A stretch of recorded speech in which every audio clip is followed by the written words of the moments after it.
Episode 33। अनगिनत जोड़ी भेड़ियों जैसी आंखों का सामना करते हुए लिन जुयान शांत दिख रहा था। वास्तव में उसने पहले ही फैंग चेन की रक्षा करने का निर्णय ले लिया था, भले ही इसके लिए उसे अपनी जान ही क्यों न देनी पड़े। टकराना। तीसरा अवरोध तो टूट गया, लेकिन जादुई तलवार का केवल 40% ही बाहर निकाला जा सका। उसने अपनी तरफ से पूरी कोशिश की थी, लेकिन जादुई तलवार ने उसका कड़ा प्रतिरोध किया और वह केवल यही चाहती थी कि वह मर जाए। मेरे सामने झुक जाओ और मैं भविष्य में तुम्हारे साथ बुरा व्यवहार नहीं करूंगा। यदि तुम फिर से विरोध करोगी और मेरे द्वारा तुम्हें बाहर निकाले जाने का इंतजार करोगी तो मैं विनम्र नहीं रहूंगा, उसने ठंडे स्वर में कहा। हाँ हाँ हाँ, उनके शब्दों का शस्त्र आत्मा ने उपहास के साथ जवाब दिया। एक निम्न लोक का व्यक्ति इस चाचा को धमकी देने का साहस कैसे कर सकता है? जब फैंग चेन ने ये सुना तो वह जानता था कि हथियार आत्मा हार नहीं मानेगी, इसलिए उसने बात करना बंद कर दिया और अपनी पूरी ताकत से तलवार खींच ली। टकराना। चौथा अवरोध टूट गया, लेकिन जादुई तलवार अभी भी 40% पर है। मेंग फैंग चेन बहुत खुश था और उसकी आंखें आग से भरी हुई थी। बस फैंग चेन को मार दो, फिर यह जादुई हथियार उसका है। हमला जारी रखो, रुको मत, वह चिल्लाया। जो कोई भी रोकने की हिम्मत करेगा, मैं किसी को भी मार दूंगा। ये सुनकर सभी पागलों की तरह हमला करने लगे। टकराना। पांचवा अवरोध टूट जाता है। अब केवल लिन जुयान की बर्फ और हिमदेवी की मूर्ति ही बची है, और फैंग चेन भी 50% तक पहुंच गया। सिस्टर लिन जू, फैंग चेन बहुत चिंतित था। मत रुको, मैं तुम्हारे लिए इसे रोक दूंगी। मैं जो कुछ भी कर रही हूं उसे व्यर्थ मत जाने दो, उसने कहा। हमला जारी रखो, मेंग फैंग चेन ने दहाड़ते हुए कहा। टकराना। धमाका। बर्फ और हिमदेवी की मूर्ति पर अनगिनत हमले हुए। इसे हिंसक रूप से कांपने दो।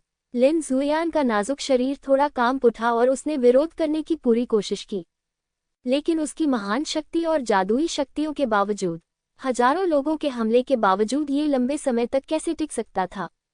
मात्र 20 सांसों में बर्फ और हिमदेवी की मूर्ति टूटने लगी और यह अधिक हिंसक रूप से हिलने लगी, जिससे संकेत मिलने लगे कि यह किसी भी समय टूट सकती है।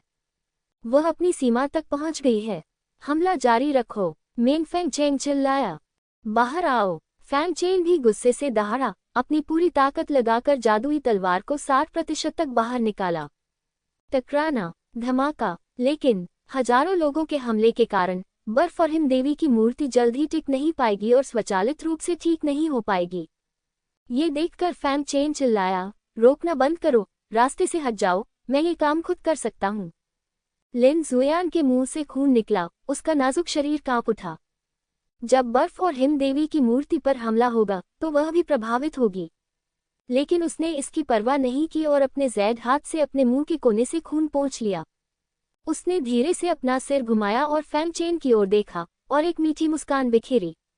इस समय वह अब अलग थलग नहीं थी, न ही वह त्यान्यू दिव्य संप्रदाय की कृपालु संत थी। ठंडी सुंदर आंखें अब ठंडी नहीं रहीं, केवल मुस्कुराहट और मिठास का स्पर्श रह गया है। फैंग चेन थोड़ा हैरान था। ये पहली बार था जब उसने लिन जुयान को मुस्कुराते हुए देखा था। मैं ये कहना चाहूंगी कि हिमशल सुंदरी की मुस्कान सचमुच अद्भुत है और लोगों को उसका दीवाना बना देती है।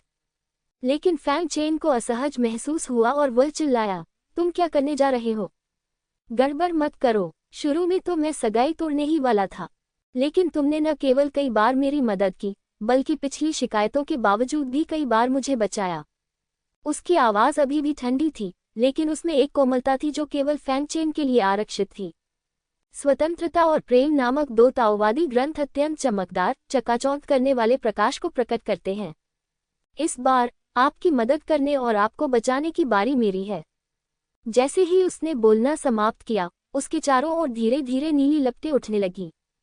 यद्यपि नीली लौ कमजोर थी, फिर भी उसने वहां उपस्थित सभी लोगों को चौंका दिया। इस कमजोर लौ के नीचे खामोश और चमकदार आंखें धुंधली दिख रही थीं। लिन जुयान, जीवन सार और रक्त जल रहा है। उसने वास्तव में फैंग चेन के लिए अपना जीवन सार और रक्त जला दिया। ये जलना सब कुछ और एक चमकदार भविष्य को त्यागने के बराबर है। क्या तुम पागल हो? इसे तुरंत बंद करो, अगर तुम ऐसा करोगे तो मर जाओगे, फैंग चेन चिल्लाया। इस समय उसकी आंखें लाल थीं और वह लिन जुयान की पागल चाल को रोकने के लिए दौड़ना चाहता था, लेकिन चूंकि वह जादुई तलवार से बुरी तरह उलझा हुआ था, इसलिए उसके पास कुछ भी करने के अलावा कोई विकल्प नहीं था। हे कमीने, ऐसा करने का क्या फायदा? लुओ शियू की आंखें लाल हो गईं और वह ईर्ष्या से भर गई। उसने हमेशा लिन जुएयान को अपने लक्ष्यों में से एक माना था, लेकिन अब वह एक कमीने के लिए अपनी जान बलिदान करने को तैयार था। इससे उसके दिल में विश्वासघात की एक अकथनीय भावना उमड़ने लगी और फैंग चेन के प्रति उसकी जानलेवा मंशा और भी मजबूत हो गई। उस कमीने को मरना ही होगा। मैंने पहले तो बाद में तुम्हारी जान बचाने की योजना बनाई थी, लेकिन अब तुम्हारी जैसी नीच औरत मेरे लायक नहीं रही। वह दहाड़ा। मेंग फैंग चेन भी बदसूरत दिखता था, चाहे वह मेंग याओ हो या लिन जुएयान, वे फैंग चेन के लिए अपनी जान देने को तैयार थे। वह ये समझ नहीं पा रहा था कि निम्न लोकों से आया एक तुच्छ व्यक्ति इन सुंदरियों को बचाने का जोखिम कैसे उठा सकता है। ईर्ष्या और आक्रोश बढ़ता जा रहा था, जिसके कारण उसकी आंखें तुरंत लाल हो गईं। जाओ, हमला करते रहो। जो अपनी पूरी ताकत से हमला नहीं करेगा, मैं किसी को भी मार डालूंगा। वह गुस्से से दहाड़ा। जब अन्य लोगों ने ये सुना तो वे पूरी ताकत से हमला करने को तैयार हो गए। लेकिन लिन जुएयान की जीवन सार और रक्त को जलाने से उत्पन्न शक्ति को इतनी आसानी से कैसे तोड़ा जा सकता था? बर्फ और हिम देवी की मूर्ति पुनः ठीक हो गई और पहले से कई गुना अधिक मजबूत हो गई। चाहे वे किसी भी तरह से हमला करें, इसका कोई प्रभाव नहीं पड़ता। इसे मेरे लिए जगाओ। फैंग चेन गुस्से से दहाड़ा और तलवार दानव के खून की बूंदें उसके द्वारा पागलों की तरह शुद्ध की जा रही थी। उसने मूल रूप से सबसे महत्वपूर्ण क्षण में तलवार दानव के रक्त की 100 बूंदों को तुरंत अवशोषित करने की योजना बनाई थी और तुरंत वापस लड़ने के लिए राक्षस तलवार को बाहर निकाल लिया था। बात बस इतनी है कि इसमें सफलता की केवल 70% संभावना है, इसलिए लिन जुएयान जितना संभव हो सके उतना बाहर निकालना चाहती है। लेकिन उसने कभी उम्मीद नहीं की थी कि लिन जुएयान अपने लिए इस हद तक लड़ेगी। अगर वह इसके लिए नहीं लड़ता तो उसे लिन जुएयान के लिए बहुत दुख होगा। अगर मैं इसे बाहर खींच लूंगा तो तुम्हारी आत्मा नष्ट हो जाएगी। जादुई तलवार की हथियार आत्मा ने वास्तव में फैंग चेन को क्रोधित कर दिया। उसे इस बात की परवाह नहीं है कि आप किस प्रकार का जादुई हथियार हैं। यदि आप उसे क्रोधित कर देते हैं तो इसका केवल एक ही अंत होगा, मरना। हथियार आत्मा फैंग चेन की तीव्र शक्ति को महसूस कर सकती थी और तलवार दानव की गति और भी भयानक हो गई। लेकिन इस समय उसके पास पीछे मुड़ने का कोई रास्ता नहीं था और वह केवल उपहास कर सकता था। तो फिर आपको इसे बाहर निकालने में सक्षम होना होगा। फैंग चेन ने उसकी उपेक्षा की और पूरी ताकत से उसे बाहर खींच लिया। 70%, 80%, लगभग सफल। लेकिन इस समय लिन जुएयान के मुंह से खून निकल आया। बर्फ और हिम देवी की मूर्ति हिंसक रूप से कांपने लगी। यह वास्तविक होने लगी। भले ही वह जीवन सार और रक्त जला दे, लिन जुएयान अपनी सीमा तक पहुंच चुकी है और अब और टिक पाना मुश्किल है। मेंग फैंग चेन, लुओ शियू और अन्य लोग बहुत खुश हुए और दहाड़ते हुए बोले, चलो अपनी पूरी ताकत से हमला करें। वह बच नहीं सकती। जब सभी ने ये सुना तो उन्होंने अपनी सबसे शक्तिशाली जादुई शक्तियों का इस्तेमाल किया। बर्फ और हिम देवी की मूर्ति पर बमबारी करें। धमाका, क्लिक करें। बर्फ और हिम देवी की मूर्ति अंततः और अधिक टिक नहीं सकी और तुरंत ही चकनाचूर हो गई। शून्य में बदल जाओ। लिन जुएयान भी सीधे उड़ गई और जमीन पर गिर पड़ी। उसके मुंह से कई बार खून निकला। उसका चेहरा पीला और रक्तहीन हो गया। वह कांप रही थी और खड़ी होकर फैंग चेन का विरोध जारी रखना चाहती थी, भले ही यह सिर्फ एक निशान ही क्यों न हो। हालांकि उसके लिए एक कदम भी चलना बेहद कठिन और दर्दनाक था और वह केवल असहाय होकर देख सकती थी क्योंकि मेंग फैंग चेन और अन्य लोग फैंग चेन पर हमला कर रहे थे। पहले उस कमीने को मार डालो, फिर इस कुतिया से निपटो। मेंग फैंग चेन चिल्लाया। बेशक ये बात सभी जानते हैं। फैंग चेन की ओर दौड़ते हुए उसने जादुई हमले किए। बुरी ढाल। फैंग चेन दहाड़ा। मैंने सिर्फ रोशनी चमकती देखी। दुष्ट ढाल प्रकट हुई। फैंग चेन के सामने खड़े हो जाओ। टकराना। अनगिनत जादुई शक्तियां दानव ढाल पर गिर गईं। उन्हें एक के बाद एक अवरुद्ध कर दिया गया। उसी समय दानव ढाल शक्ति का हिस्सा अवशोषित कर लेता है। एक विशाल ऊर्जा गेंद में बदल जाते हैं और मेंगफेंग शहर की ओर विस्फोट करते हैं। लेकिन दुष्ट दानव शील भी सीधे उड़ गया। उदास। इतने सारे जादुई हमले हैं, भले ही हुआनपिन के 9वें स्तर तक पहुंच जाए, ये थोड़ा बहुत है। मेंग फैंग चेंग और अन्य लोगों के चेहरे काफी बदल गए। आगे बढ़ने की हिम्मत मत करो। वे एक के बाद एक बाएं और दाएं चकमा दे रहे थे। गति पर बहुत असर पड़ता है। इसे मेरे लिए जगाओ। फैंग चेन ने भी इस मौके का फायदा उठाया।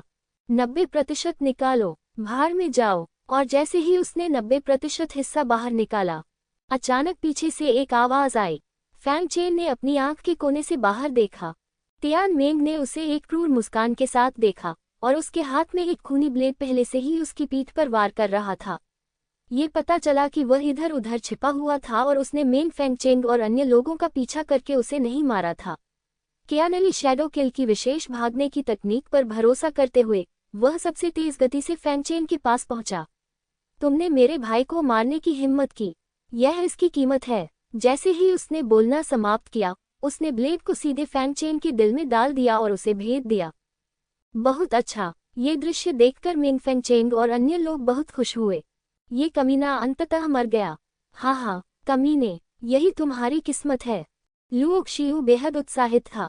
नहीं, केवल लिन ज़ुयान ने अविश्वास से इस दृश्य को देखा और आंसू बहाने से खुद को रोक नहीं सका। देखो, मुझे अपमानित करने की यही सजा है। चिंता मत करो, अगली बारी तुम्हारी होगी। मेंग फेंग चेंग ने लालच से लिन ज़ुयान को देखा। उसने ऐसी सुंदरता के साथ कभी नहीं खेला था। रुको, कुछ गड़बड़ है। अचानक किसी ने चिल्लाकर कहा।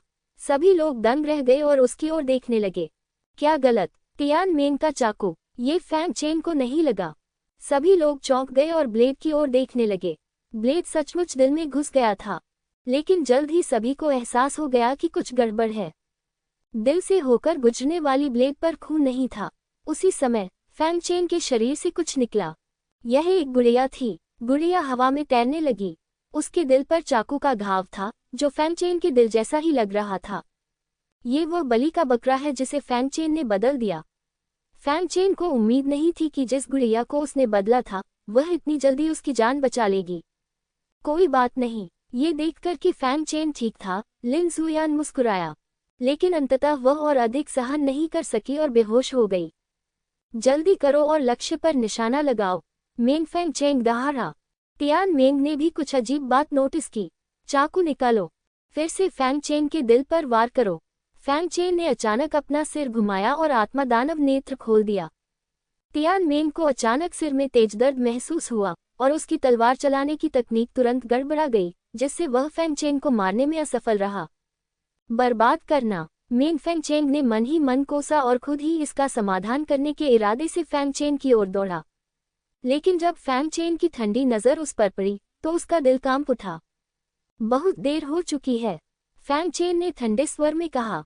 अगले ही पल, क्लिक, इसके साथ ही जादुई शक्ति का प्रचंड उछाल आता है। जादुई तलवार। उसे फेंग चेन ने बाहर निकाला। नहीं, जादुई तलवार की आत्मा ने डर के मारे दहाड़ लगाई। जब वह पत्थर के मंच से बाहर निकला तो फेंग चेन ने परीक्षा पास कर ली। वह अब और विरोध नहीं कर सका और उसे अपने गुरु को स्वीकार करने के लिए मजबूर होना पड़ा। जिस क्षण उसने इसे बाहर निकाला, फेंग चेन की गति बदल गई। उसका पूरा शरीर जादुई शक्ति से भर गया और उसके पीछे तलवार दानव की छवि फिर से प्रकट हो गई। लेकिन इस बार दृश्य और भी स्पष्ट है। फेंग चेन ने लापरवाही से अपनी तलवार तियान मेंग की ओर घुमा दी। तियान मेंग के चेहरे पर अचानक से बदलाव आ गया। उसने तुरंत अपना चाकू उठाया और विरोध किया, लेकिन उसका जादुई हथियार के सामने कागज की तरह था और तुरंत टूट गया। ये तलवार, तियान मेंग को सीधे मार डालो। नहीं, तियान मेंग डर के मारे चिल्लाया, ये सोचकर कि वह निश्चित रूप से मर जाएगा। लेकिन जब जादुई हथियार ने उस पर वार किया तो वह सुरक्षित और स्वस्थ था। वह संदेह से भरा हुआ था और फिर व्यंग्यात्मक लहजे में बोला, ऐसा लगता है कि जादुई हथियार कुछ और नहीं बल्कि कुछ और है। लेकिन अगले ही पल उसके आसपास की दुनिया बदल गई और अनगिनत भूत आसमान और धरती के बीच से निकल आए। वह दहाड़ता हुआ उसकी ओर दौड़ा। नहीं, वह डर के मारे चिल्लाने लगा, विरोध करने की कोशिश कर रहा था लेकिन कुछ भी करने में असमर्थ था। शैतान ने उसे पागलों की तरह डस लिया। चाहे उसने कितना भी संघर्ष किया, सब बेकार था। अचानक पूरे ऊंचे मंच पर चीखें गूंजने लगी। ये पारगेट्री तलवार है। तलवार यातना स्थल है। बाकी लोग तियान मेंग को डर से देखने लगे। वे देख सकते थे कि भूत उसे काट रहा है और मांस और खून के टुकड़े काट रहे हैं। लेकिन तियान मेंग मरा नहीं था। वह स्पष्ट रूप से महसूस कर सकता था कि उसके शरीर के मांस और हड्डी के हर टुकड़े को तब तक चबाया जा रहा था जब तक कि वह पूरी तरह से खाकर शून्य में नहीं बदल गया। यहाँ तक कि आत्माओं को भी दुष्टात्माओं ने खा लिया। मिंग फेंग चेंग ने परगेटरी तलवार को देखा जो उसकी होनी चाहिए थी। केवल वही ऐसे जादुई हथियार का हकदार हो सकता है। एक साथ आओ, हम बहुत सारे हैं, हमें डर है कि वह अकेले ऐसा नहीं कर सकता। मिंग फेंग चेंग ने दहाड़ते हुए कहा, अगर वह नहीं मरा तो हम ही मरेंगे। लुओ शियू ने भी लालच से पारगेटरी तलवार को देखा और चिल्लाया, क्या आपको लगता है कि यहाँ से कोई रास्ता है? या क्या आपको लगता है कि यह शैतान मुझे जाने देने को तैयार है? हर कोई फैंग चेन की ठंडी और लाल आंखों को घूर रहा था, ये जानते हुए कि दूसरा पक्ष उन्हें कभी जाने नहीं देगा। झगड़ा करना, वह तो सिर्फ एक व्यक्ति है, हम में से इतने सारे लोग उससे क्यों डरते हैं? साथ जाओ। भीड़ गुस्से से दहाड़ने लगी और 1 दर्जन से अधिक लोगों ने अपने हाथों में जादुई हथियार पकड़ लिए, जादुई शक्तियों के साथ फैंग चेन की ओर हमला कर दिया। फैंग चेन ने ठंडी आंखों से उन्हें देखा और चलते समय अपने हाथ में यातना तलवार लहरा रहा था। टकराना, एक तलवार से काट दो। आने वाली सारी जादुई शक्तियां टूट गईं। इन 10 लोगों के साथ वे सभी मारे गए। अनगिनत दुष्ट आत्माओं ने उन्हें एक पल में पागलों की तरह काट डाला। ये दृश्य देखकर सभी की सांसें रुक गईं। देखते ही देखते 10 से ज्यादा लोगों को मार डालो। ये दिव्य अस्त्र बहुत शक्तिशाली है। फैंग चेन ने मिंग फेंग सिटी को ठंडी आंखों से देखा, तुम सभी को मरना होगा। अगले ही क्षण ऊंचे मंच से बाहर निकलने का एकमात्र रास्ता, सीढ़ी, अचानक एक बल द्वारा अवरुद्ध हो गया और ऊंचा मंच पूरी तरह से निराशाजनक हो गया क्योंकि बाहर निकलने का कोई रास्ता नहीं था। इससे सीढ़ी की ओर पीछे हटते भिक्षु निराशा से भर गए। फैंग चेन लिन जुएन की स्थिति की जांच करने के लिए उसके पास आए, लेकिन लिन जुएन ने अपने शरीर के सभी जीवनसार और रक्त को लगभग जला दिया, केवल एक सांस ही बची। इस समय फैंग चेन की हत्या की मंशा चरम पर थी। वह लिन जुएन को केवल उसके शरीर में मौजूद सबसे अच्छा उपचारक अमृत ही खिला सकता था, लेकिन इससे केवल एक तत्काल आवश्यकता ही पूरी हो सकती थी। चलो चलो, सब साथ आते हैं। क्या तुम्हें लगता है कि वह तुम पर दया करेगा? इस समय मिंग फेंग चेन चिल्लाया, मारना। सभी दिशाओं से लोग फैंग चेन को मारने आए हैं। मैं फैंग चेन को इतने सारे लोगों के साथ घसीटकर मार डालना चाहता हूँ। फैंग चेन की आंखें ठंडी थीं और उसने एक हाथ लिन जुएन की पतली कमर के चारों ओर रखा और उसे अपने ऊपर झुकने के लिए कहा। एक हाथ में पाताल की तलवार थामे हुए उसकी आंखें तेज थीं। आज इस ऊंचे मंच को खून की नदी में बदल दो। जैसे ही उसने बोलना समाप्त किया, उसने अपने हाथ में यातना तलवार लहराई। हर तलवार से काटो, कई लोग या 10 से ज्यादा लोग मरेंगे। ये दिव्य अस्त्र की शक्ति है। हालांकि उनकी जादुई शक्तियां फैंग चेन की ओर विस्फोट करते समय कोई नुकसान नहीं पहुंचा सकी। इस समय फैंग चेन पूरी तरह से पागल लग रहा था। उसकी आंखों में कोई भावना नहीं थी, केवल हत्या थी। आह नहीं, मुझे मत खाओ, मुझे मत खाओ। चीखी दूसरी मंजिल तक गूंज उठी, यहाँ तक कि वे भयभीत चेहरों के साथ ऊंचे मंच की ओर देखने लगे। इस समय वह स्थान राक्षसी बादलों से भर गया था, खून की गंध दूर तक फैल गई थी और खून नीचे टपक रहा था। अंतिम अवसर कहाँ है? वह तो नरक है। वे बहुत भाग्यशाली थे कि वे ऊपर नहीं चढ़े, अन्यथा उनकी मृत्यु निश्चित थी। फैंग चेन पूरी तरह से पागल हो गया। लुओ परिवार के सभी भिक्षुओं, मर जाओ। ये परिवार के सभी भिक्षुओं, मर जाओ। 1000 मील छाया हत्यारा, मरो। यहाँ लोगों की संख्या 1000, 800, 500, 200, 150 तक थी। चारों ओर सफेद हड्डियां बिखरी हुई थी जिन्हें बुरी आत्माओं ने खा लिया था। फर्श पर खून फैला हुआ था और कोने में छुपे लोग कांप रहे थे। मिंग फेंग चेंग और लुओ शियू भयभीत थे। इस समय उनमें अब विरोध करने की हिम्मत नहीं थी। इस समय फैंग चेन के सभी छिद्रों से खून बह रहा था और उसका चेहरा पीला पड़ गया था। दिव्य अस्त्र बहुत शक्तिशाली है और इतनी सारी तलवारें चलाने से इसकी सीमा पहले ही पार हो चुकी है। लेकिन फैंग चेन की गति में कोई कमी नहीं आई। उसने खूनी पानी पर कदम रखा और कदम दर कदम आगे बढ़ते हुए मिंग फेंग चेंग और अन्य लोगों को ठंडी निगाहों से देखा। मुझे मत मारो, मैं तुम्हारा गुलाम बनने को तैयार हूँ। मुझे मत मारो। एक भिक्षुक जमीन पर घुटनों के बल बैठ गया और दंडवत प्रणाम किया। मुझे मत मारो, मुझे मजबूर किया गया, मैंने तुम पर हमला नहीं किया। जब एक व्यक्ति घुटने टेकता है तो दूसरे भी एक के बाद एक घुटने टेकते हैं। टकराना, लेकिन फैंग चेन ने अभी भी अपने हाथ में परगेटरी तलवार लहराई। बस उन सभी को मार डालो, अब दया की भीख मांगने में बहुत देर हो चुकी है। उसने ठंडे स्वर में कहा। फैंग, कनिष्ठ भाई फैंग, आप हमारे त्यानियु दिव्य संप्रदाय से थे। अब मैं आपका वरिष्ठ भाई हूँ। क्या आप कृपया इस बार मुझे छोड़ सकते हैं? लुओ शियू ने चापलूसी भरी मुस्कान दिखाए और फेंगचेन की ओर विनती भरी नजर से देखा। मैं इस बार तुम्हें सारे अवसर देने को तैयार हूँ, बशर्ते तुम मुझे छोड़ दो और मेरे पास जितने भी अवसर हैं उन्हें तुम्हें लौटा दो, ठीक है? उसने बहुत मासूमियत से फेंगचेन को दयनीय दृष्टि से देखा। वरिष्ठ भाई फेंग, हम सभी तियान्यू दिव्य संप्रदाय के शिष्य हैं। हमें छोड़ दो। हाँ, एक ही संप्रदाय से होने के कारण हमारी जान बख्श दो। अन्य तियान्यू दिव्य संप्रदाय के शिष्य कांप रहे थे और प्रार्थना कर रहे थे। फेंगचेन की आंखों में कोई भावना नहीं थी और उसने ठंडे स्वर में कहा, पहले स्तर पर आपने तियान्यू दिव्य संप्रदाय के शिष्यों को हर जगह घात लगाने के लिए कहा था, मुझे ढूंढते हुए, लेकिन आपको अभी भी याद है। फिर उसने तियान्यू दिव्य संप्रदाय के अन्य शिष्यों की ओर देखा। मुझे याद है कि अभी अभी आप सभी ने सीनियर सिस्टर लिन पर किस तरह हमला किया था।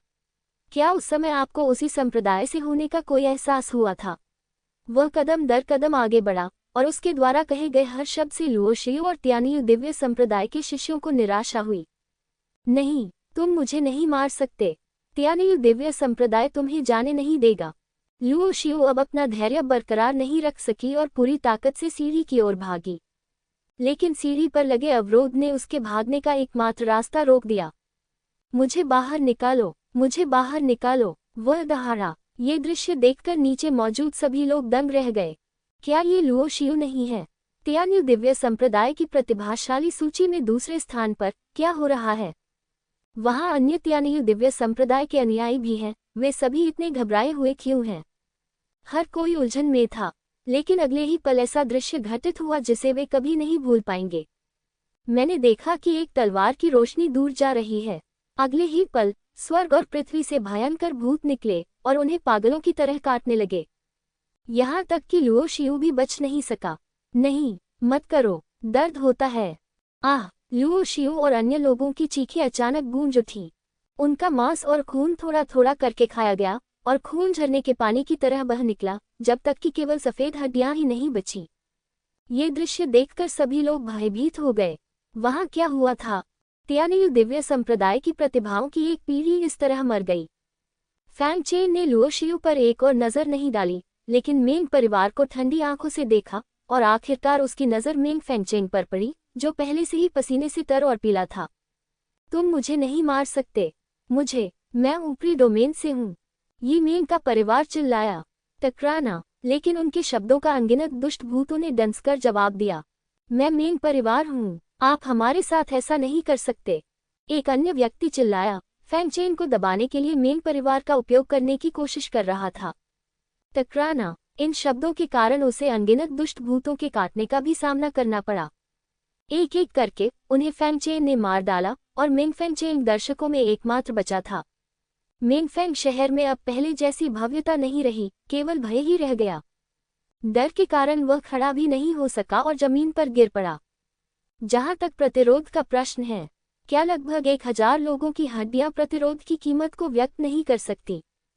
फेंगचेन ने जादुई तलवार पकड़ ली और लिन जुएयान को अपनी बाहों में पकड़ लिया, जमीन पर खून पर कदम रखा और सड़क पर हड्डियों को कुचल दिया। एक राक्षस की तरह, इसमें कोई भावना नहीं है, केवल हत्या है। तुम मुझे नहीं मार सकते। अगर तुमने उसे मार दिया तो एल्डर मेंग तुम्हें जाने नहीं देंगे। वह दहाड़ा। मैं फेंगचेन को डराने के लिए ड्रीम फेरी स्पिरिट का उपयोग करना चाहता हूँ। मत भूलना, एल्डर मेंग ने तुम्हें तियान्यू दिव्य संप्रदाय द्वारा शिकार किए जाने से बचाया था। तुम इतने कृतघ्न नहीं हो सकते। वह मरना नहीं चाहता, उसका भविष्य अभी भी उज्ज्वल है, और वह इस निम्न लोक में मरना नहीं चाहता। फेंगचेन ने उसे ठंडे अंदाज में देखा और कहा, वरिष्ठ मेंग की दयालुता मुझे याद रहेगी और वह भविष्य में उसका बदला चुकाएगा। लेकिन तुम्हें उसे कभी चोट नहीं पहुंचानी चाहिए, इसलिए तुम्हें मर जाना चाहिए। फेंगचेन जिस महिला का जिक्र कर रही थी, वह स्वाभाविक रूप से उसके बगल में बेहोश पड़ी लिन जुएयान थी। क्या तुम्हें सिर्फ औरतें ही नहीं चाहिए? मैं तुम्हें बहुत सारी औरतें दे सकता हूँ, बशर्ते तुम मेरी जान बख्श दो। वह दहाड़ा। फेंगचेन ने और कुछ नहीं कहा और अपने हाथ में यातना तलवार उठा ली। नहीं, तुम मुझे नहीं मार सकते। मैं ऊपरी लोक से आया एक प्रतिभाशाली व्यक्ति हूँ। तुम, निचले लोक से आए एक नीच व्यक्ति, मुझे नहीं मार सकते। उसका चेहरा भय से भरा था और वह चिल्लाता रहा। टकराना। फेंगचेन ने उसे एक तलवार से काट डाला। सभी दिशाओं से अनगिनत भूत दिखाई दे रहे हैं। मेंगफेंग शहर की ओर चले। नहीं नहीं, मेंगफेंग चेंग इस तरह मरना नहीं चाहता था, इसलिए उसने अपनी सारी ताकत का इस्तेमाल करके ली गुई पर अपनी जादुई शक्तियों से हमला किया ताकि बचने का मौका मिल सके। हालांकि परगेटरी तलवार के शक्तिशाली भूत अनंत हैं। यहाँ तक कि झोंग युआन क्षेत्र के मध्य और अंतिम चरण के लोग भी शायद ही फैंग चेन से मुकाबला कर पाएं, जिसके हाथ में परगेटरी तलवार है, और वह तो अपनी जन्मजात क्षमता के चरम पर ही है। आह! एक भयंकर भूत ने मेंग फेंगचेन की गर्दन पर काट लिया और अन्य भयंकर भूत उस पर झपट पड़े और मेंग फेंगचेन को पागलों की तरह काटने लगे। मेरी मदद करें, कृपया मेरी मदद करें। मेंग फेंगचेन ने फेंगचेन की ओर विनती भरी नजरों से देखा, लेकिन फेंगचेन को अब उसकी ओर देखने में भी कोई दिलचस्पी नहीं थी। ये देखकर मेंग फेंगचेन को पता चल गया कि उसकी मौत निश्चित है। अचानक वह जोर से हंसने लगा। कमीने, मरने से पहले मैं तुम्हें कुछ बता दूं। इस बार हम निचले क्षेत्र में सिर्फ इसलिए नहीं आए क्योंकि शाखा परिवार के एक बुजुर्ग की मृत्यु हो गई थी, बल्कि मेंग्याओ की वजह से आए थे। जैसे ही ये शब्द निकले, फेंगचेन के कदम रुक गए। मेंग फेंगचेन क्रूर लग रहा था, हालांकि उसे काटा जाना बेहद दर्दनाक था। वह अपनी बात खत्म करना चाहता था। बेशक उसके इरादे अच्छे नहीं थे। वह चाहता था कि फेंगचेन सच्चाई जान ले और फिर पूरे मेंग परिवार के खिलाफ जाए। तब तक फेंगचेन निश्चित रूप से मर जाएगा।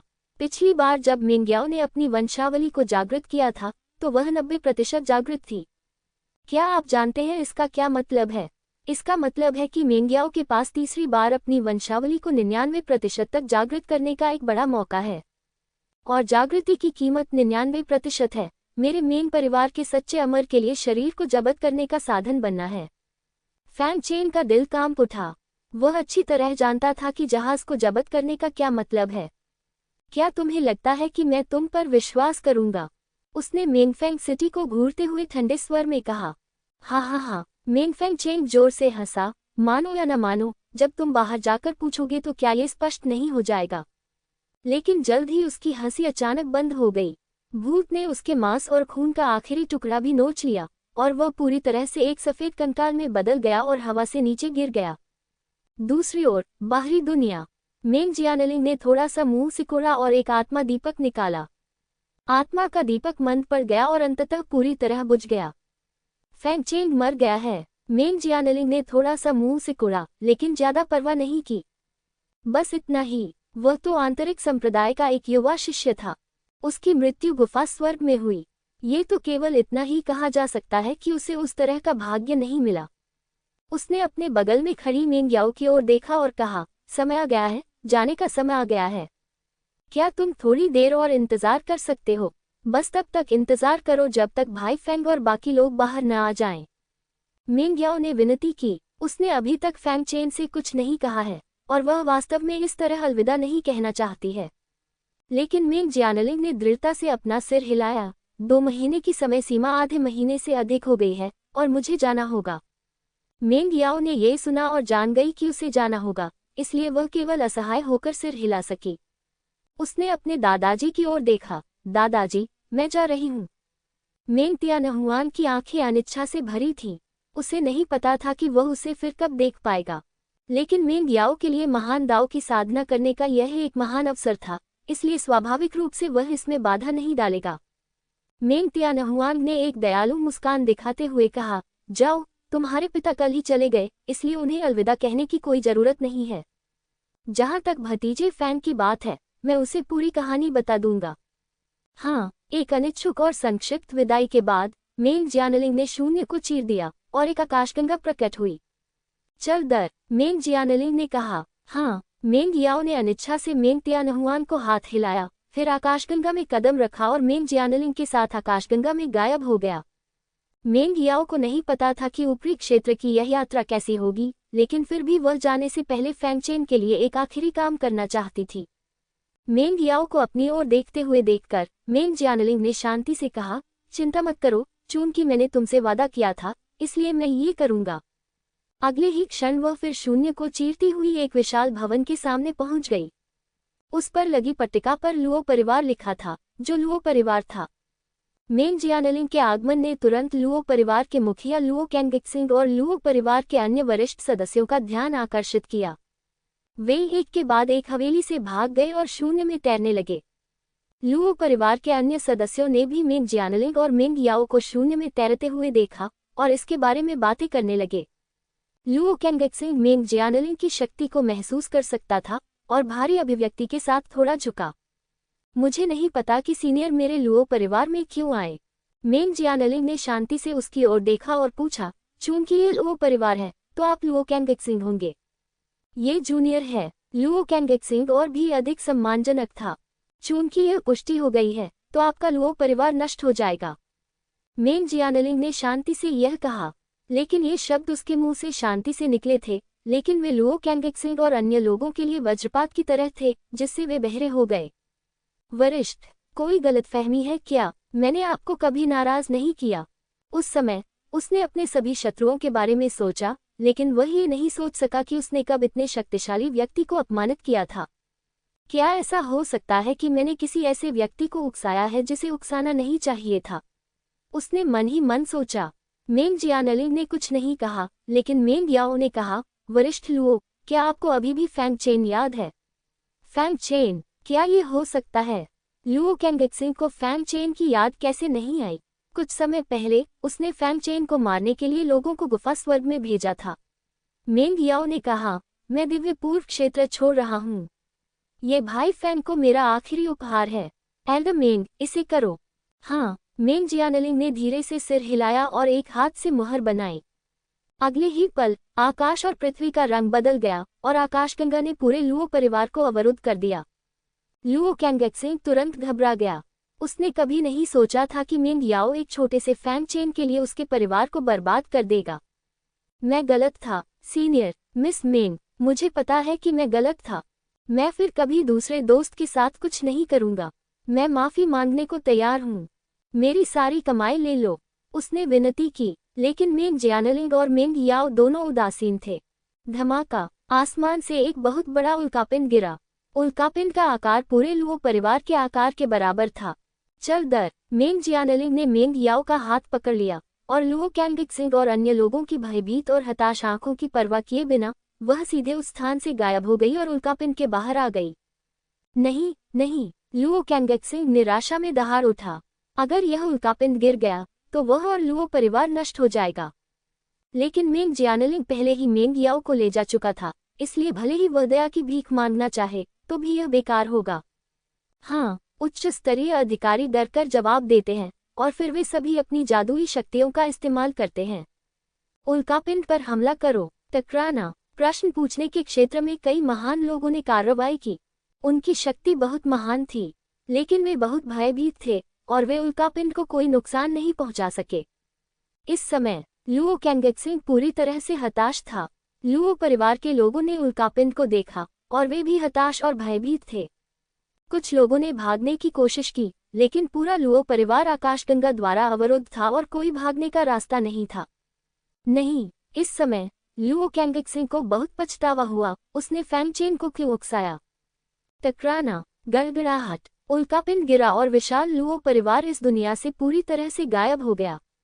शहर के लोग अत्यंत विशाल उल्कापिंड को डरकर देख रहे थे और ये दृश्य सचमुच बहुत ही चौंकाने वाला था।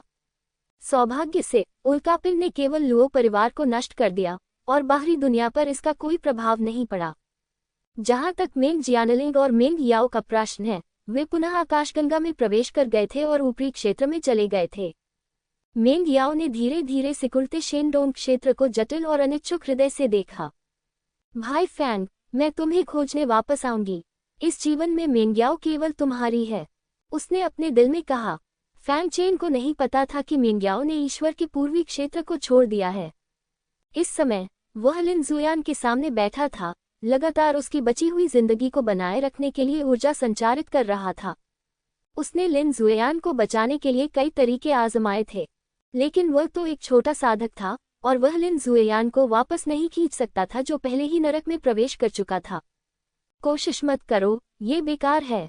लिन जुयान को कुछ होश आ गया था। ये देखकर कि फैंग चेन ठीक था, उसने राहत की सांस ली और कहा, मेरी जिंदगी खत्म हो गई है, मुझे बचाया नहीं जा सकता। चुप रहो, फैंग चेन चिल्लाया और लिन जुयान के शरीर में ऊर्जा संचारित करना जारी रखा।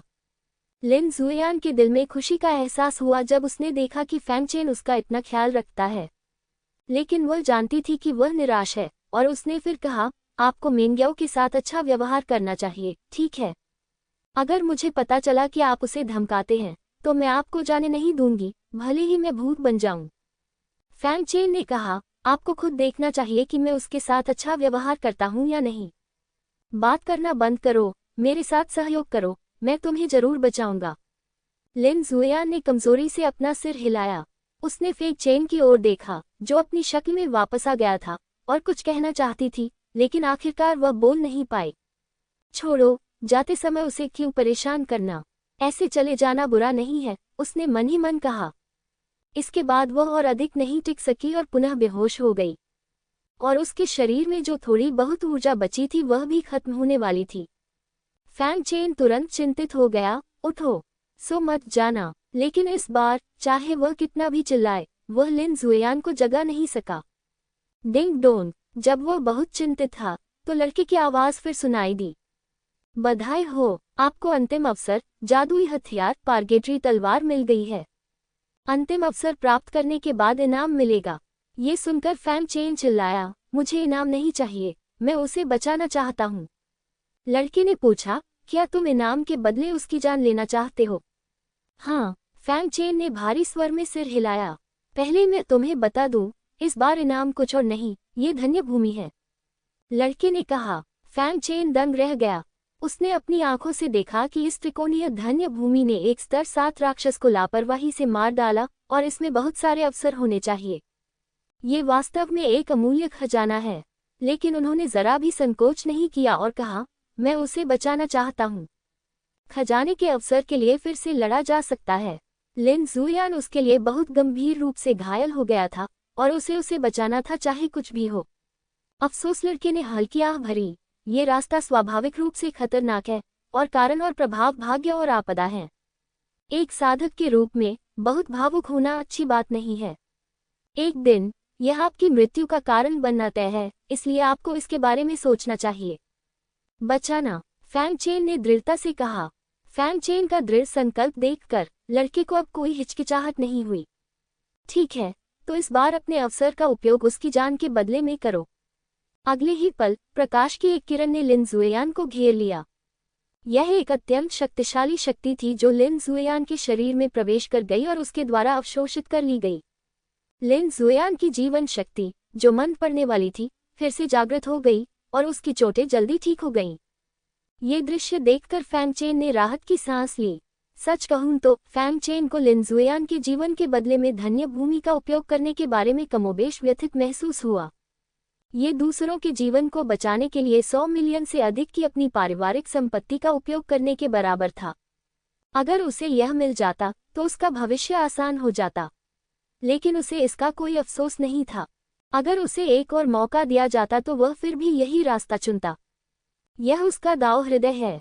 टकराना। लिन जुएयान, जो जमीन पर लेटी हुई थी, एक चमकीली रोशनी से घिर गई, और उसके कपड़े अचानक टूटकर बिखर गए। अचानक बर्फ सफेद, परिपूर्ण और दोषरहित शरीर फैंग चेन के सामने प्रकट हुआ। वह इस निर्दोष शरीर को देखकर अचंभित रह गया, जो किसी भी पुरुष के गहरे अंगों को उत्तेजित कर सकता था, और एक क्षण के लिए वह असमंजस में पड़ गया। थोड़ी देर बाद उसे अंततः होश आया। उसका चेहरा तुरंत लाल हो गया। वह जल्दी से मुड़ा और आकाश को कोसने लगा, क्या तुमने ये जानबूझकर किया? लड़के की सुस्त आवाज सुनाई दी, क्या ये सिर्फ एक जीवित प्राणी का शरीर नहीं है? तुम इतनी बड़ी प्रतिक्रिया क्यों कर रहे हो? अन्य प्राणी और राक्षस तुम्हारे जैसे ही हैं, और राक्षसों ने कोई कपड़े नहीं पहने हैं। तुम आश्चर्यचकित क्यों नहीं हुए? ये बस बहुत ज्यादा जीवन शक्ति है। यह इतना समृद्ध है कि कपड़े इसे सहारा नहीं दे सकते और ढह जाएंगे, जो मेरा इरादा नहीं है। उसकी नज़र में लिन जुएयान और उन बदसूरत राक्षसों के बीच कोई अंतर नहीं था। तुम मुझे, फैंग चेन इस लड़के को पीट पीट कर मार डालना चाहता है, बेशक तुम्हें परवाह नहीं है। लेकिन जब लिन जुएयान जाग जाएगा तो उसे यह कैसे समझाना चाहिए? जल्द ही लिन जुएयान का चेहरा धीरे धीरे गुलाबी हो गया और उसकी चोटें ठीक हो गईं। फैंग चेन ने लिन जुएयान की कलाई पकड़ ली और सुनिश्चित किया कि यह कोई गंभीर बात नहीं है। फिर उसने राहत की सांस ली। फिर उसने जानबूझकर या अनजाने में लिन जुएयान के नाजुक शरीर पर नजर डाली, फिर एक पतली रजाई निकाली और उसके शरीर को ढक दिया। जहां तक इस बात का सवाल है कि लिन ज़ुएयान उठने के बाद उसे कैसे समझाएगी, वह केवल तब तक इंतजार कर सकता था। इस समय फैंग चेन के मुंह से अचानक खून निकला। पहले भी यह कसी हुई थी, इसलिए उसे कुछ भी अजीब महसूस नहीं हुआ। अब उसने राहत की सांस ली और उसके शरीर के अंदर की स्थिति पूरी तरह सामने आ गई। उसने भौहें सिकोड़ते हुए स्वयं का निरीक्षण किया। शरीर के सभी आंतरिक अंग क्षतिग्रस्त हो गए थे, साथ ही मांसपेशियां, नसें, जड़ें और हड्डियां भी क्षतिग्रस्त हो गई थीं, मानो उन पर बहुत बड़ा आघात हुआ हो। यदि उसका भौतिक शरीर अस्थि शोधन क्षेत्र तक नहीं पहुंचा होता और उसका शरीर तलवार दानव का होता, तो शायद उसकी मृत्यु बहुत पहले ही हो गई होती। इसका कारण ये था कि उसने पारगेटरी तलवार की शक्ति का पागलपनपूर्वक प्रयोग किया था। क्वा लड़के की आवाज अचानक गूंजी, मेरे गुरु ने मुझे बताया कि तुम एक राक्षस साधक हो, एक खूनी और निर्दयी व्यक्ति हो, और अगर कोई मुसीबत में है तो तुम कभी भी दूसरों को नहीं बचाओगे। हालांकि तुम लोगों को बचाने के लिए इतने बड़े अवसर का उपयोग करने के लिए तैयार हो जिसे पास माना जा सकता है। गुरु की अंतिम परीक्षा। फैंग चेन दंग रह गया। परीक्षा? उसने उत्सुकता से पूछा, तुम्हारा स्वामी कौन है? वह वास्तव में इस बात को लेकर उत्सुक था कि किस शक्तिशाली व्यक्ति ने उसे ऐसा अवसर दिया। लड़के ने बहुत अशिष्टता से कहा, तुम्हें जानने की जरूरत नहीं है। तुम्हारे बीच का अंतर बहुत बड़ा है, ये जानना बेकार है। फैंग चेन को आश्चर्य नहीं हुआ। वह स्वर्ग को अपनी इच्छानुसार अवसर के रूप में दे सकता था। उनके बीच का अंतर वास्तव में बहुत बड़ा था। ठीक है, अब मैं तुम्हें अंतिम अवसर दूंगी, नानवेन ने आगे कहा। पहला अवसर, साधना क्षेत्र में एक छोटे क्षेत्र में तथा शरीर परिशोधन क्षेत्र में 2 छोटे क्षेत्रों में सफलता। शून्य से प्रकाश की 2 गेंदें प्रकट हुई और फैंग चेन के शरीर में प्रवेश कर गईं।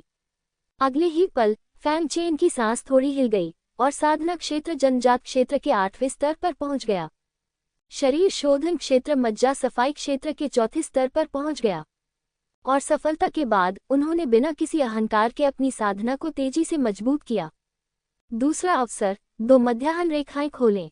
प्रकाश की एक और किरण फैंग चेन के शरीर में प्रवेश कर गई और फैंग चेन के बाएं पैर और दाहिने पैर के नीचे की शिरोबिंदु एक के बाद एक खुल गईं। अब तक फैंग चेन की पूरी 33 मध्याह्न रेखाएं खुल चुकी हैं और केवल 3 मध्याह्न रेखाएं अभी तक नहीं खुली हैं। आखिरी अवसर, एक तियानेयुआन अंगूठी। शून्य प्रकाश से चमक उठा और एक गोलाकार सफेद जेड जादुई हथियार फैंग चेन के सामने प्रकट हुआ। यह क्या है? तियानेयुआन अंगूठी उसके सामने तैरने लगी और फैंग चेन ने उसे असमंजस में ले लिया। यह अंगूठी अब तुम्हारे लिए बेकार है, मेरे लिए बेकार, लड़के ने समझाया। लेकिन अगर आप झोयुआन क्षेत्र में प्रवेश करते हैं तो यह आपके लिए बहुत फायदेमंद होगा। झोयुआन क्षेत्र वास्तव में दाओ क्षेत्र का एक संक्रमणकालीन क्षेत्र है और यह जन्मजात आध्यात्मिक शक्ति को दाओ आध्यात्मिक शक्ति में बदलने का एक महत्वपूर्ण बिंदु है। फैंग चेन दंग रह गया। उसने पहली बार ऐसा स्पष्टीकरण सुना था। लेकिन यद्यपि झोयुआन क्षेत्र एक संक्रमणकालीन अवधि है, ये बहुत महत्वपूर्ण भी है। आपको झोयुआन क्षेत्र की विशेषताओं को जानना चाहिए, लड़के ने पूछा। फैंग चेन ने सिर हिलाया। झोयुआन क्षेत्र में प्रवेश करने के बाद स्वर्गीय ऊर्जा को प्रसारित करने के लिए शरीर में आध्यात्मिक शक्ति को प्रसारित करना है। स्वर्गीय ऊर्जा के 9 परिक्रमा झोयुआन क्षेत्र के 9वें स्तर तक पहुंचेंगे। ऐसा लगता है कि इस निम्न क्षेत्र के साधक वास्तव में मूर्ख नहीं हैं, लड़के ने कहा। लेकिन क्या आप जानते हैं कि दिव्य ऊर्जा के 9 चक्रों का संचालन कैसे किया जाता है और किस दिव्य ऊर्जा का संचालन पहले किया जाना चाहिए? फैंग चेन दंग रह गया। क्या ये ठीक नहीं है जब तक आप प्रणाली के अनुसार अभ्यास करते हैं? गलत, लड़के ने ऊंची आवाज में कहा। हर किसी की आंतरिक परिस्थितियां अलग अलग होती हैं। यदि आप अभ्यास करने के लिए सार्वजनिक प्रणाली पर भरोसा करते हैं तो यद्यपि आप रास्ता पूछने के दायरे में भी प्रवेश कर सकते हैं, लेकिन ये छिपे हुए खतरे छोड़ देगा और भविष्य की उपलब्धियों को प्रभावित करेगा। इस कदम पर कई प्रतिभाएं बर्बाद हो जाती हैं। ये सच है। फैंग चेन मन ही मन आश्चर्यचकित था। ये पहली बार था जब उसने ये सुना था। ऐसा लगता है कि साधना के मार्ग पर अभी भी कई चीजें हैं जो उसे समझ में नहीं आती हैं। उसे धीरे धीरे खोज करने और समझने के लिए खुद पर निर्भर रहना होगा। यदि वह शेंडोंग डोमेन में रहता है तो उसकी भविष्य की उपलब्धियां केवल ऐसी ही हो सकती हैं। यदि आप अगले स्तर पर जाना चाहते हैं तो आपको ऊपर जाना होगा। लेकिन आपके पास ये तियानेयुआन रिंग है, लेकिन यह अलग है। जब आप झोयुआन क्षेत्र में प्रवेश करते हैं तो यह आपके शरीर की स्थिति के अनुसार सबसे अच्छा ध्यान रोटेशन चुन सकता है। इस तरह यह न केवल भविष्य के छिपे हुए खतरों को खत्म कर सकता है, बल्कि आपकी साधना की गति को भी तेज कर सकता है। वह आश्चर्यजनक है। फैंग चेन को थोड़ा आश्चर्य हुआ। ये वास्तव में एक खजाना है। इसे अच्छी तरह संभाल कर रखना। ऐसी चीज एक खजाना है जिसे लुतियानियों में भी अनगिनत लोग पाना चाहते हैं। इस बार ये तुम्हारे लिए एक सौदा है। लड़के ने कहा, धन्यवाद सीनियर। फैंग चेन ने धन्यवाद में अपने हाथ झुकाए। ठीक है, इस पवित्र भूमि की यात्रा यही समाप्त होती है। फैंग चेन की तरफ एक द्वार खुल गया और लड़के ने कहा, इस द्वार को ले लो और तुम इस धन्य भूमि को छोड़ सकते हो। सीधे वानयान क्रेटर के बाहर चले जाओ। फैंग चेन ने पूछा। हाँ, लड़के ने सिर हिलाया। फैंग चेन ने कड़वाहट से मुस्कुराया। जो लोग चले गए वे निश्चित रूप से उसे हजारों लोगों के नरसंहार के बारे में बताएंगे। जिस क्षण वह धन्य भूमि से बाहर निकला, संभवतः उसे घेर लिया गया और मार दिया गया। ओह, वैसे तुमने इतने सारे लोगों को मार डाला है। हो सकता है कि जब तुम बाहर जाओगी तो निचले दर्जे की ताकतें तुम्हें निशाना बना लें।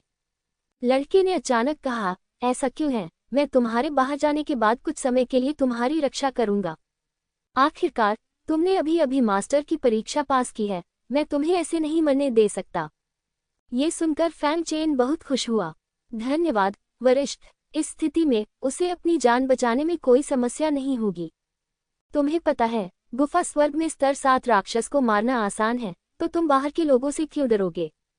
ये देखकर कि लिन जुयान अभी भी बेहोश थी, फैंग चेन की नजर यातना तलवार पर पड़ी। अब समय आ गया है कि तुमसे निपटा जाए। उसने पाताल की तलवार पकड़ ली और तुरंत ही शक्ति का विस्फोट हुआ। आह! तलवार ने अचानक हथियार आत्मा से एक तीखी चीख सुनी। जिन एर ने पत्थर के मंच पर एक अनुबंध स्थापित किया। जब तक फैंग चेन जादुई हथियार निकाल सकता है, ये सीधे उसका जादुई हथियार बन जाएगा। अब स्वामी के रूप में फैंग चेन स्वाभाविक रूप से इच्छानुसार हथियार आत्मा से निपट सकता है। मेरी जान बख्श दो मालिक, मेरी जान बख्श दो, हथियार आत्मा चिल्लाया और विनती की। फैंग चेन उदासीन दिख रहा था, लेकिन रुका नहीं। यदि हथियार आत्मा न होती तो लिन जुयान को ऐसा अपराध क्यों सहना पड़ता, और यहाँ तक कि उसे अपनी जान भी क्यों गंवानी पड़ती? यदि इस शस्त्र आत्मा का उचित उपचार नहीं किया गया तो कौन जाने कि यह भविष्य में किस प्रकार की परेशानी उत्पन्न करेगी। इस तरह वह शस्त्र आत्मा को यातना देने की शक्ति को नियंत्रित करता रहा है।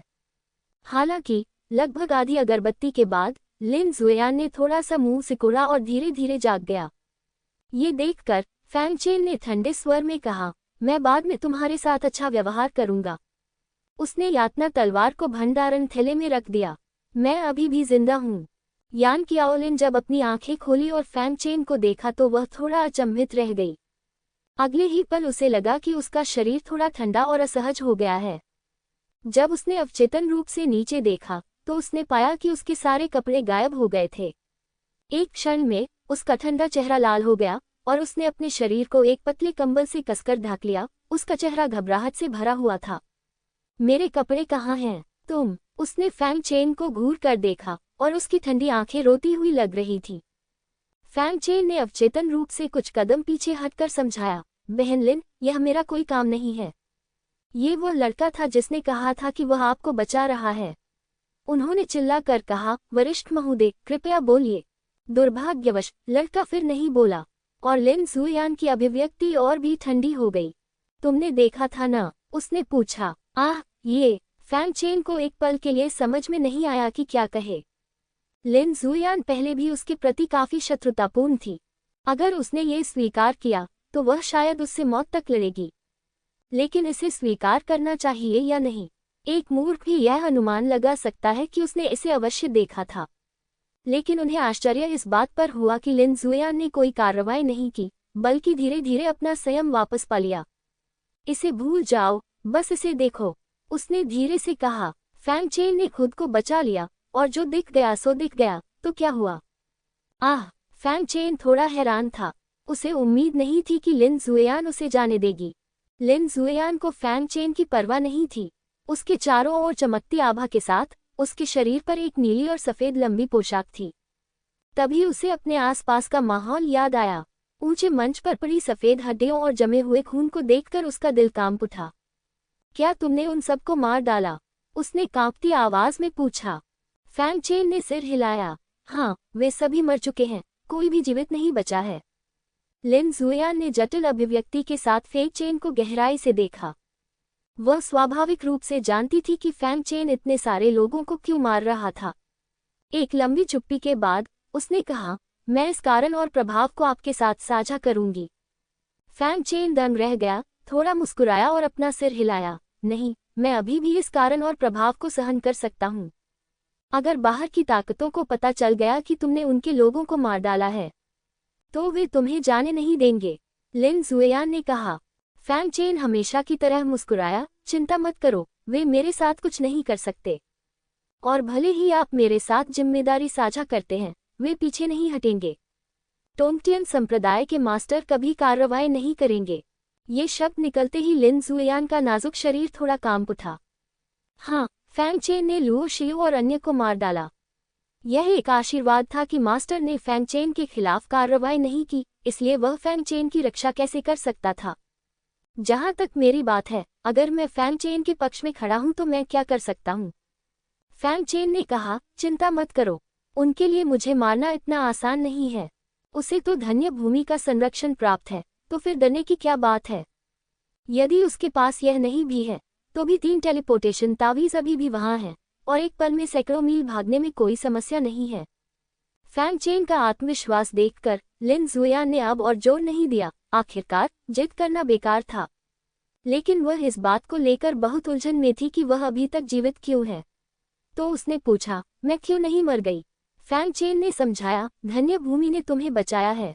लिन जुएयान को अभी भी समझ में नहीं आया कि धन्य भूमि की आत्मा ने उसे क्यों बचाया, लेकिन फैंग चेन ने ऐसा नहीं कहा, इसलिए उसने कोई और सवाल नहीं पूछा।